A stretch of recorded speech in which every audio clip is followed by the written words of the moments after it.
এই পৃথিবীত পাপলতে আলোই কোনে যাৰ বছৰত কোন নামৰে চোৱাৰ সময়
জুলাইৰ পৰা ইয়াত এখন কৰ্মশালা হৈছে। আমাৰ কৰ্মশালাখনত আমাৰ ছয়গাঁও বৃহত্তৰ অঞ্চলৰ প্ৰয়াত শিল্পীসকলৰ ৰচিত গীতসমূহ আমাৰ প্ৰজন্মক দিয়াৰ কাৰণে আমাৰ এই কৰ্মশালাখন 2011 চনৰ পৰা আমাৰ ধাৰাবাহিকভাৱে এই কৰ্মশালাখন আমি দি আছোঁ।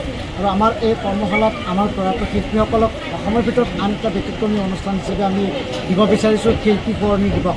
অসমৰ ইতিহাসত শিল্পী সোঁৱৰণ কৰি কোনো দিৱস এনেকৈ পালন কৰা নহয়। আমাৰ যিমানবিলাক খ্যাত আখ্যাত যিমানবিলাক প্ৰয়াত শিল্পী আছে সকলো শিল্পীক আমি একেলগে এটা সমত্ৰে সকলোকে আমি স্মৰণ কৰোঁ। আৰু আমাৰ এই কৰ্মশালাত 80গৰাকী বৰ্তমানলৈ 80গৰাকী ছাত্ৰ ছাত্ৰীয়ে অংশগ্ৰহণ কৰিছে। আমাৰ ইয়াৰ আগতো বহুত ছাত্ৰ ছাত্ৰী হয়, কিন্তু আমাৰ ছয়গাঁৱত আজিৰ এই তাৰিখত গৰম বন্ধত বিভিন্ন প্ৰান্তত বিভিন্ন ধৰণৰ কৰ্মশালা হোৱাৰ কাৰণে ছাত্ৰ ছাত্ৰীৰ সংখ্যা অলপ কমিছে। যিয়ে নহওক ছাত্ৰ ছাত্ৰীৰ যিটো আগ্ৰহ দেখাইছে আমি যথেষ্ট উৎসাহী। আৰু এই ছাত্ৰ ছাত্ৰীসকলক আমাৰ যিবিলাক প্ৰয়াত শিল্পীসকলৰ যিখিনি ৰচিত গীত শিকোৱা হৈছে, এই গীতসমূহৰ মাজত ছাত্ৰ ছাত্ৰীৰ মাজত আমি এটা প্ৰতিযোগিতা পাতিছোঁ। সেই প্ৰতিযোগিতাটো অহা 8 জুলাইত আমি সোঁৱৰণি দিৱসৰ দিনা পাতিছোঁ। আমাৰ এই প্ৰতিযোগিতা দুটা শাখাত হ'ব। আমাৰ ক শাখাত অংকুৰৰ পৰা নৱম শ্ৰেণীলৈ আৰু খ শাখাত নৱমৰ পৰা স্নাতকোত্তৰ শ্ৰেণীলৈ আমি এই প্ৰতিযোগিতাখিনি অনুষ্ঠিত কৰিছোঁ। আৰু আমি আশাবাদী আৰু অসমবাসী ৰাইজক জনাইছোঁ, আমাৰ এই ব্যক্তিক্ৰম অনুষ্ঠানটো আপোনালোকে উপভোগ কৰক আৰু আমাৰ শিল্পী সমাজক আপোনালোকে দিহা পৰামৰ্শ দিয়ক। আমি শিল্পী সমাজে যাতে আৰু ব্যতিক্ৰমী ৰূপত অসমত থাকিব পাৰোঁ বা দিব পাৰোঁ। আৰু আমাৰ কথা হ'ল কি, আমি আমাৰ প্ৰজন্মক আমি শিপাৰ পৰা আঁতৰি যাব দিয়া নাই। আমি শিপাৰডাল ধৰি ৰখাটো আমাৰ কথা। কাৰণ আমিতো জানো যে আমাৰ সংস্কৃতি আমাৰ পৰিচয়। এতিয়া বিভিন্ন প্ৰান্তৰ বিভিন্ন বেজিতৰীয়া সংস্কৃতি আমাৰ প্ৰজন্মক বিপদে পৰিচালিত কৰিছে, কিন্তু আমাৰ প্ৰজন্মই যাতে বিপদে পৰিচালিত নহয়, আমাৰ প্ৰজন্মক আমাৰ শিপাডাল ধৰি ৰখাৰ কাৰণে আমি আমাৰ স্থানীয় শিল্পীসকলৰ গীত পাতি দি আমি তেখেতসকলক আমি এটা সংস্কৃতি দিব বিচাৰিছোঁ।